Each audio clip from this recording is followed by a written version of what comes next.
I'm not gonna lie to you. I feel like I'm gonna just ramble on a lot. So if something doesn't make sense, feel free to ask in the comments. But I'm gonna try to give my best idea on how to beat the final boss. Because yes, believe it or not, there are people that still want to do the raid after the first 48 hours. If you thought contest was easy for you and your team, that's good for you. Stop shitting on other people. Okay? Alright, thanks.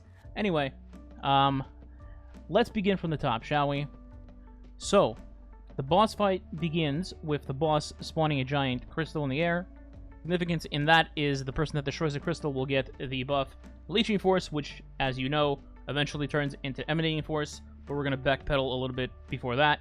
So once this one person has Leeching Force, you can proceed to either get on the plate immediately and spawn 2 more crystals in the air above the boss, left and right, and then choose to lose the buff and give it to 2 other people that shoot the crystal. By the way, you can only shoot 1 at a time, so one person can't just grab both crystals. That's not a thing.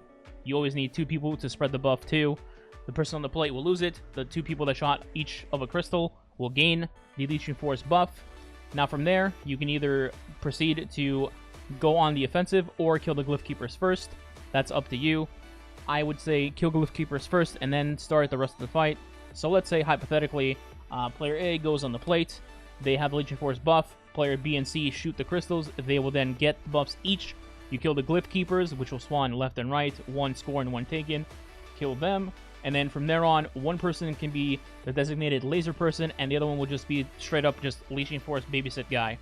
So what you're going to want to do is call out where the boss is about to fire their laser, and you're going to say, I'm the laser guy, I'm going for it. So laser guy will, let's say, go, boss is on left. You go to the left, you stand in the laser, and then that will give you the Emanating Force buff, while the other person stays away from the laser and just kills ads and looks at their timer. The reason for this is because while the person with Emanating Force is going to go on the offensive to dunk into a pillar, the Leeching Force player is in charge of basically keeping a watch on their timer so it doesn't hit 0, otherwise you die. And then once it's getting low, or you've dunked into the pillar already, you say, hey, I need to swap, I need to spread the leech, etc. You get on the plate like the original player did, crystals spawn, once again, one player shoots one, the other one shoots the other one, and then you spread the buff once again. So in the end, after one small cycle, you will have 2 players with Leeching Force and everybody else has nothing.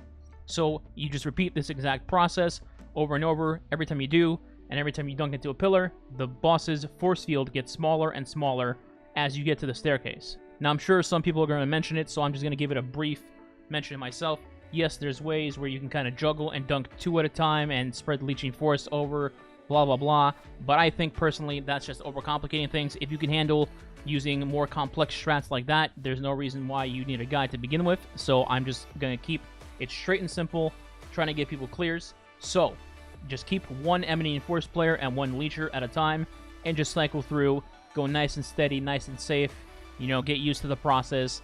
Now, getting away from the buffs for a second, I do want to talk about how you get the correct pillar, dunk sites, whatever you want to call them. So, as the rest of the raid, you're going to have symbols pop up on the left and right of your screen. You're going to call it out. It doesn't really matter who calls them out. As long as you see them, you can call them out. What you're going to want to do is try to find the common between both sides as usual. So, you know, let's say left side sees Traveler, Guardian, Eris Eyes, or a Hive as normal people would call it. And the other side sees blah, blah, blah, Eris, Hive Eyes, such and such. So you're going to find that the common is the Hive symbol, Eris Eyes, whatever you want to call it. And based on this, someone can then look at the pillars ahead of you and be like, alright, so I see the commonality, is that a real word? The commonality between L3 and R1. So you then know you can dunk at these sites to get the correct guess. If you get the correct guess, the barrier will start to get a little smaller. If you get the wrong one, you die. So it's pretty important. Keep in mind that if you happen to miss a laser to obtain Emanating Force, it's not a big deal. As long as somebody has leeching, you can try again when he tries to blast a second time. Now, I just want to cover this real quick. So you can call the pillars whatever the hell you want, honestly, but the most simple method you should be using probably is either the L1, L2, L3, R1, R2, R3 method, or you could say close left, close right, mid left, and then far left, far right. It just comes down to another Oracle Vault of Glass argument, doesn't it? Yeah, you can just go with whatever you want, honestly, but those are the 2 main ones that are pretty simple, and I feel like anybody can get if you're like in a pickup group. so I thought I would mention that. The easiest method of just cycling that I've seen so far, at least in terms of playing with the LFG group, is you would get Emanating Force, then the Emanating Force player would wait on the callout to be figured out. Once the callout's figured out, they start heading to the dunk site, and as they're dunking, or they're about to dunk, player B, which still has Leeching Force, would be getting ready to step on the plate, and then announce, you know, swap, leech time, I'll spread the buff, whatever you want to call it, and then 2 players from anywhere on the map can shoot these crystals, and once the 2 crystals are shot, the buff will spread, the old person will lose it, and they'll be safe. And then from there, you can just repeat the exact same process over and over. While you're doing this, you're just going to have enemies spawn non-stop pretty much. Most of them are going to be Scions in front of you, pretty easy to kill. Occasionally, you will get an Abomination spawning in the center of the map, closer and closer to you. But as you keep getting the barrier shield down more and more, the Abomination will be spawning a little further ahead from you. Now, the reason to keep mind of this is pretty much ammo related. So, if you're able to, and if somebody's running Aeons, if the Ogre spawns in front of you at the very, very end of the barrier shield, you can actually finisher him through the barrier, even though the barrier is supposed to bounce you out. Just keep that in mind. Also, on top of that, if your player that's getting the stuns, or rather the dunks into the pillars, if they're wearing Aeons, they can actually walk into the barriers, and if they want to, they can actually just finisher the yellow bar Ogre, Abomination, and then dunk into the pillar, thus creating everybody ammo and then getting their job done and then getting the hell out of there. Once you've progressed, I believe, through 3 pillars, 3 mini cycles, you will then start getting Hobgoblin spawns on the far left and the far right of the arena. I believe there's 3 per spawn. You guys have to be very, very wary of these, because if you just start losing sight on them, they can very easily kill people, and once one person dies, things just start getting out of hand. So if you can, have somebody on, you know, Goblin duty, have a sniper out, being ready for spawns, call out when you see a taken animation spawn on the far left or the far right. That just basically means Hobgoblins are spawning. Throw your, you know, Void Grenades, throw your Stasis, whatever you may have. Whatever just gets rid of them immediately. Obviously, don't use your super on them. They're not worth that much. They're just red bar snipers and some Scions, but you have to keep wary of them to just kill them almost immediately. So once you have dunked into 6 pillars, congratulations, you have done the first quarter of the fight. So as you're progressing now, the boss will head up his little staircase in the arena, the barrier will be down, and you can head up there with him. One thing I want to note immediately is that you can actually have one person go up by themselves, or at least in front of everybody else in the group, to guarantee that that person will draw the aggro with the boss immediately out the gate. The reason I say this is because you can actually have somebody aggro him and then just go to like the far left of the arena and have that first charge go at them, while everybody else gets into position on the right side and, you know, starts killing the Thrall, gets a good shot on his bleeding shoulders? What do you want to call that? The crit spot. The crit spot.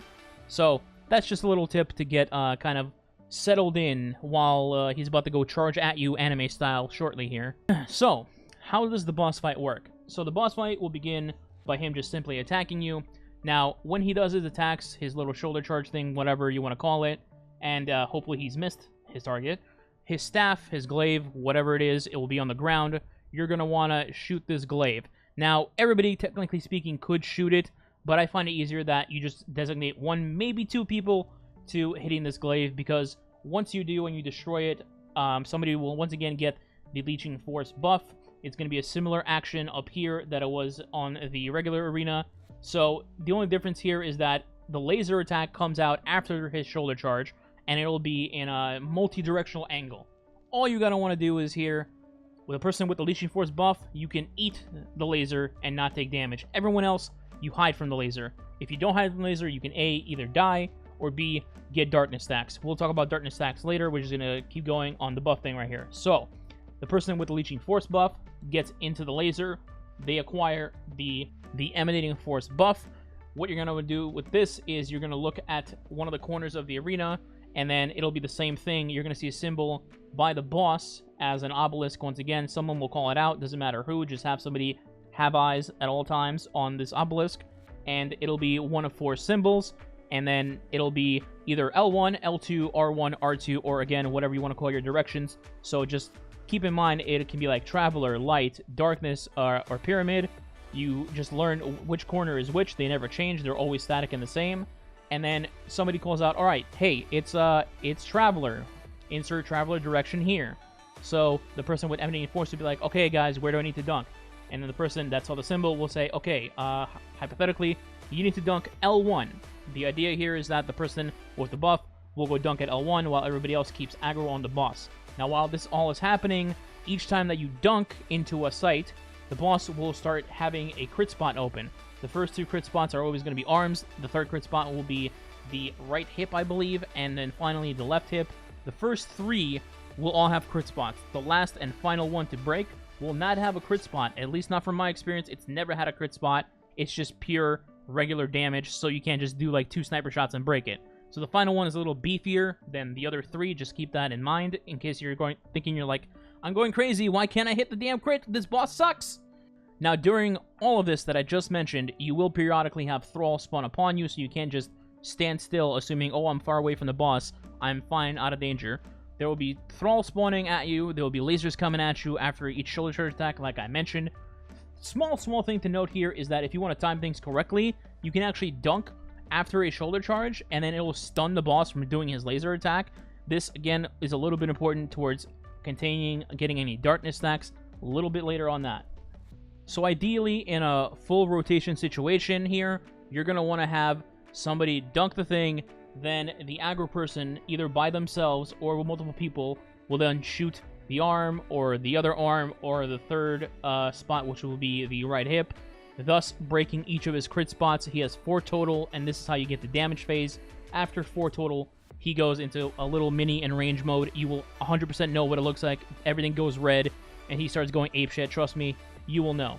It's very important that you don't try to just blow all your ammo immediately on just breaking his crit spots.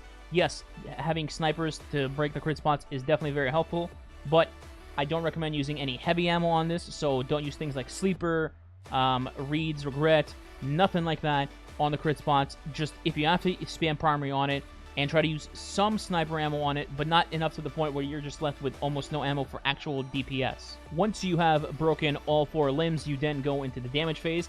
At this point, it doesn't matter where you stand or how you do it. He's going to aggro somebody at some point, somewhere. Your ideal situation here will be, you know who he's aggroing, and then you just wail on him with ammo, particularly your heavy ammo in this phase.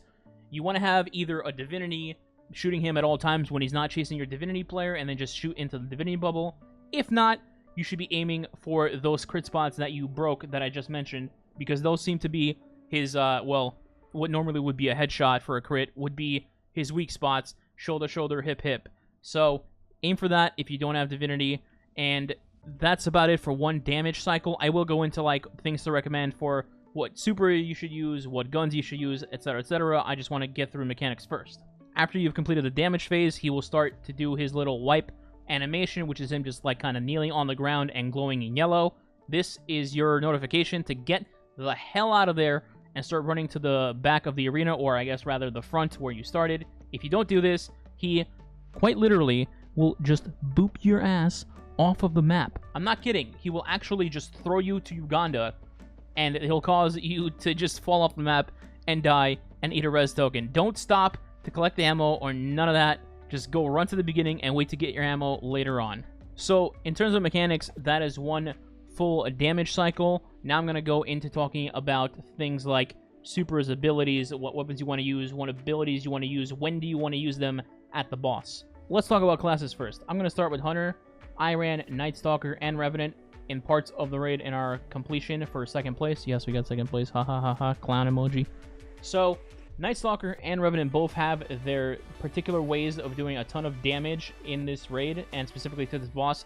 Obviously, when we're talking about Night Stalker, we're going to be talking about Orpheus, Riggs, and Quiver. In your tether shots, you have 3 shots of tether to shoot at the boss. It does great damage. You have 9 shots total, 3 per little quiver shot thing, and it does pretty decent damage. It's definitely up there. It even matches, I think, Celestial Nighthawk Golden Gun, or higher, actually. So you know, that's a thing. And then, of course, you have the built-in invisibility, weaken, you know, survivability aspect, hiding your teammates when they need to go dunk with emanating force, stuff like that. Just high chances of you surviving situations where normally you wouldn't. Also, you can run the Well of Tenacity mod, which will then protect you sometimes from the boss's melee attacks, not the kick. If he kicks you, you're dead. You're dead. You're getting punted off the field into the field goal like you're playing in an NFL game, yeah, you're dead. Another thing that's, well, I guess I would say a beauty about running Night Stalker in this boss fight is you can take advantage of high energy fire and radiant light. Now, I know some people might not know what the hell radiant light is or does.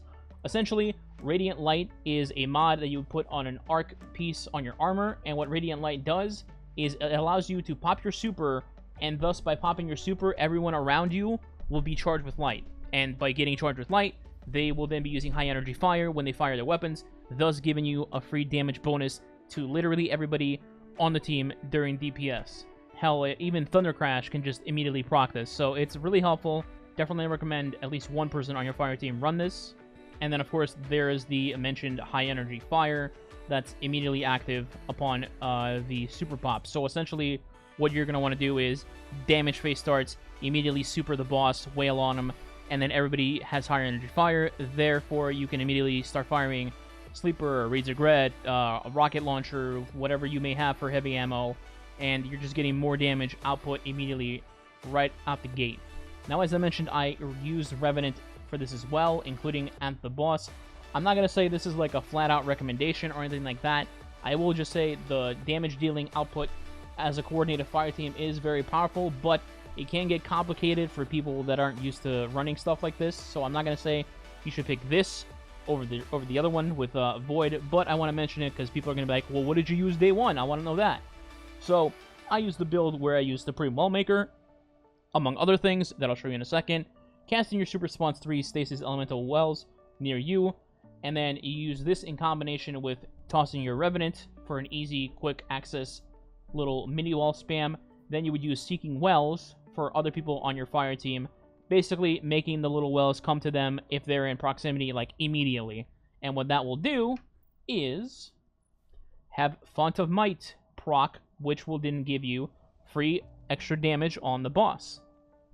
So as you can see here, having your subclass match your energy type for your weapon temporarily increases your damage on the same elemental type. So in my case, of course, it would be having Revenant, having my Super Pop, and then using Reed's Regret. My fire team members also were running Reed's Regret, of course, because people were using Stasis. Our combination was basically spam Stasis plus Wells plus Empowering Rifts, and just kind of, well, shoot the boss in the face. Now, the other things you could be running are Reaping Wellmaker. This is for Void.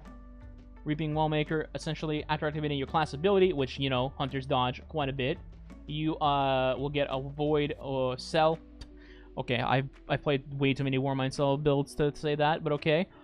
You get a Void Well, which will spawn on the ground when you get a kill, which, of course, can proc volatile rounds and all that good stuff. Emblem of Tenacity, which I mentioned before. It's basically pre-nerf Protective Light for survivability. Comes very handy. You could, technically speaking, run this while running the Stasis build, and then just go back and forth between the two if you have to without switching much. Now, the last thing I do want to mention is the Well of Dilation, I believe. Elemental Time Dilation, my mistake.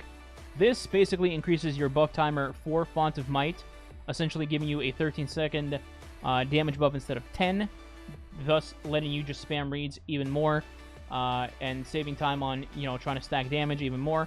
Now, for reads, I will mention that the new one, for somebody that has it, has this trait right here, which kind of is nutty in the grand scheme of things, for using Reed's Regret for the boss, which, by the way, I recommend. I know some people like Stasis Rockets and all that. I personally am not a fan, specifically because of Final Stand, which I'll talk about in a little bit, but I recommend using Reeds if you're using the Stasis build, and then probably like something like Sleeper if you're not. In terms of running my energy option, you know, my second best DPS, I ran Thoughtless because, again, Stasis, combining all the Stasis stuff, and it also has Overflow firing lines, so it just pumped out the damage, you know what I'm saying? Pump the damage. A replacement for Thoughtless would be Succession with either Recon Vorpal or Light from Gold Vorpal. Either one is fine. Obviously, Recon Vorpal is more sensitive for the actual damage phase, but Let from Gold Vorpal allows you to basically never run out of sniper ammo if you have heavy on the ground. But either one is fine. Also, of course, I'm going to mention Izanagi's Burden, because a lot of people were rocking that for contest. I personally didn't have it leveled, so I didn't have it handy or anything like that. But it's definitely a viable option. I will mention that I don't really like it in Final Stand because you know, you have to shoot one shot, reload, shoot one shot, reload, hope the boss is stationary when you're about to shoot, you know. It's great damage, don't get me wrong, but I feel like I would go with a Legendary Sniper just in case. Before I move on to Titans and Warlocks, let's just talk about weapons real quick. So as I mentioned, Reeds and Sleeper were probably my top 2 mentions for damage phase in terms of heavy ammo. I will mention and say you could use Galahorn, and then have everybody else use Legendary Rockets, Explosive Light, in particular, to get your increased damage boost, among other things. You could also run the Stasis Rocket, again with Explosive Light, just to kind of have Stasis plus Explosive Light, deal damage, blah blah blah, if you're not a Reeds or a Sleeper enthusiast, I suppose. Then you got things like Funnel Web, which is Void. It can match all your Void stuff if you're running Night Stalker, Nova Bomb, things like that. One more thing that I'll mention in terms of just ad clearing potential is, I personally didn't run this, but I did see my teammates running it, and it was very effective, is running something like, I can't believe I'm saying this, but Trinity Ghoul, really helpful in those Scion, Hobgoblin ad clearing phases where it just, like, pretty much just destroys everything. So I hate talking about this bow because everything associated with it is always Shatter Throne, Shatter Throne, Shatter Throne, but it really does put in work if you're lacking in the ad control department.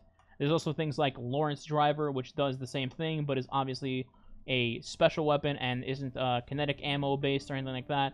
Where the hell is Lawrence? Get over here, you and your stupid driver. And there you are. This is another option to be had in case you own this or it's leveled. Just putting it out there in terms of ad control. Finally, your other special option, if you will, besides having one heavy and one ad spam clearing gun, it's probably just a sniper. I'm just going to be completely honest. A sniper is just the best of both worlds. You can shoot at the boss's crits. You can shoot the hobgoblins in the face off spawn. It's just very, very good. The only other real option you can have is maybe Arbalist, because Arbalist just still chunks. It doesn't care about shields in the terms of that Scorn guy that has a solar shield for the glyph makers, glyph takers, whatever those jabronis are called, alright? Arbalist is alright, but I personally vouch for snipers still. Plus, you know, you can't use Arbalist if you're using Sleeper, so Sniper is pretty much a top contender in my eyes. But hey, if you guys beat the raid on contest mode using different loadouts other than this, you know, you could always let me know in the comments, and who knows, maybe I'll try it out when I'm helping people after contest is gone. You never know, right? So let's move on to the other classes. I think you have basically one option with a small, like, option B, emergency case, break glass if option A doesn't work kind of thing. It's basically Thunder Crash. It's just, that's it, man. It's Thunder Crash. Small window of option B is probably, and I personally have not tested this yet, but I think it'll absolutely work, is running Sentinel with Banner Shield, specifically designed only for teams that are just dying at DPS because the boss is aggroing them and they're getting smacked and not dodging fast enough. In theory, you could pop your Banner Shield and then go into the boss's face and block with your Banner Shield, thus him not killing you, while also basically protecting your teammates from harm, while everybody else stands still and divs and shoots all their stuff. Like I said, it's just the emergency case, break glass if you're struggling kind of thing.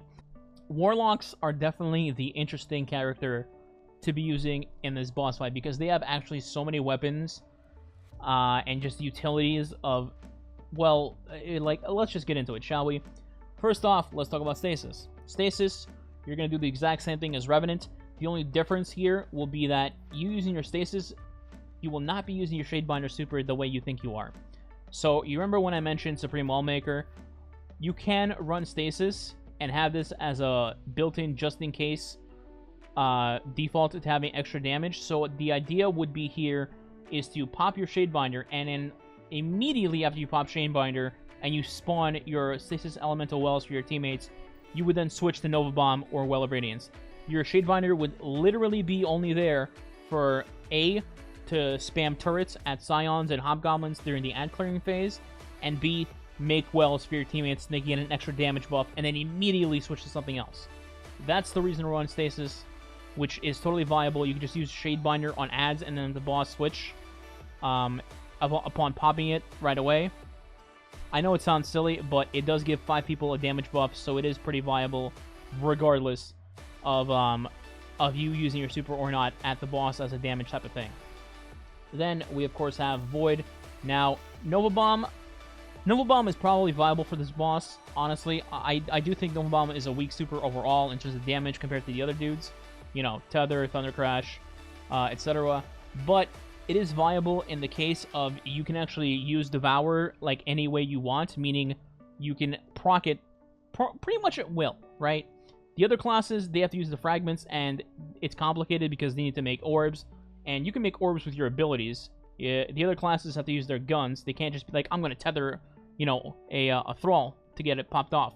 Warlocks, you can pop Devour, or you can take damage, and then you use Devouring Deaths, which is an artifact mod, in case you didn't know. So essentially, Devouring Deaths, if you're critically wounded or benefiting from Devour, you increase the damage with your super. You would use this with Slow Bomb, which would thus give you more damage on the boss. Could work for Final Stand in theory, but that's completely player preference, in my opinion. I thought I would mention it, though. Outside of that, though, you obviously have the very solid build of, you know, Controverse Hold. You can just throw your nades everywhere for basically as much as you want, especially in the ad-clearing phases, where there'll be tons of Hobbs and Scions spawning in the back, and you just chuck one Controverse nade, kill all of them, and get your nade back again to use whenever needed. It's a pretty solid thing overall. I don't know if I'd recommend it as the best damage build in terms of boss DPS, but I did want to mention it as a viable option. And then, of course, you have Well of Radiance. Well of Radiance, I know people are sleeping on it because, like, the boss charges a lot, and he might charge your well, and blah, blah, blah, but don't get it twisted. Just because the other supers do damage and Well of Radiance does not mean that you will not benefit from it. If you have, for example, in my my team's completion run, you will notice that we had 2 Well of Radiances for boss damage. The reason for this was the boss can't charge all of you at once. If you split up your Well of Radiances in the boss fight, one team will always have that well damage, that significant damage boost going for them. That matters a lot. If you can get 4, 5 people getting a damage buff for like 13 seconds flat at a time while one person is getting stalked by the boss, that's a ton of damage. That is way more damage than you will do with a Nova Bomb. It probably does more than a Thunder Crash too, you know, because the damage over time, it stacks up, you know? Now, obviously, Well can also protect you from a slam attack, not the kick. Don't get it confused with the kick. Well of Radiance, if you place it down and the boss is out of range, when he charges at you, he'll either miss because he's out of range. By the way, in DPS, he has short stops. Or B, he will just charge you, but he won't kill you because you're in the well. Now, obviously, there's a tiny chance of him actually hitting the well, and then you'll die because of that. But in most cases, you will survive in the well, and you just scoot over to the other well when you're dodging. Rinse, repeat the process. You're in a damage well. You combine Well, Supreme Well Maker, a damage buff for Stasis with Font of Might, and then there's also Divinity, obviously, and even just maybe weakened Void Grenades plus standing in a well. You know, there's several factors. So, Well is still viable in the end. It's not super OP, obviously. I'm not saying it is. It's not like the frontrunner #1, but you can definitely still run it. So, as I mentioned, Warlocks have a lot of options. You have Stasis, you have Well, you have Void. All of them are good. Some of them I prefer more than others, but you can still run whatever you want. At the end of the day, it's player preference. So that's what I would do class-wise. That's what I would do weapon-wise. Before we go, I want to talk about Final Stand and Perceived Darkness. So, if you didn't know, there's like a double-edged sword to this, right?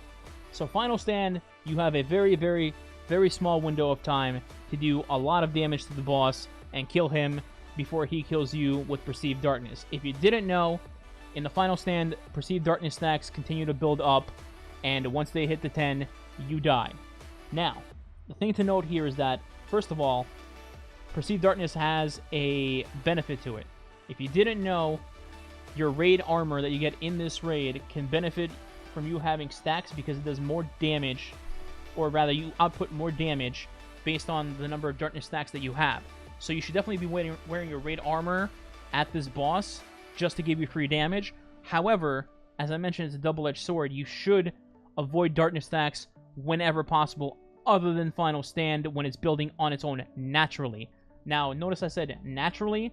The reason for this is that the unnatural way is him hitting you with his laser and you having darkness stacks. This can actually screw you over because if you don't consistently dodge these lasers before going into final stand, your stacks will start at an accelerated rate or be way higher than anybody else that didn't get hit by the laser. If you didn't get hit by the laser, obviously you're starting at 0.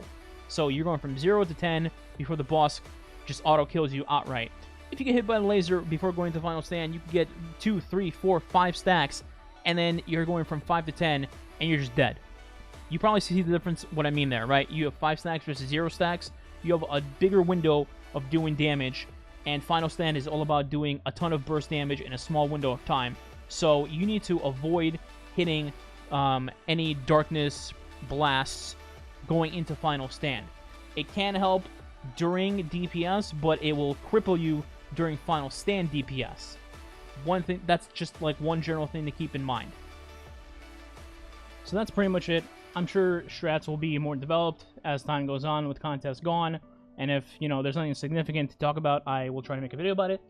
Other than that, if you think I forgot to cover something, or if you have questions about a specific thing during the fight, I'll try to answer them in the comments. So like, share, subscribe, leave a comment, all that good stuff. Ding the bell, the dong, myspace.com, and stream daily, twitch.tv/SneakyBeaver. I'll catch you guys there. And in the next one. Goodbye.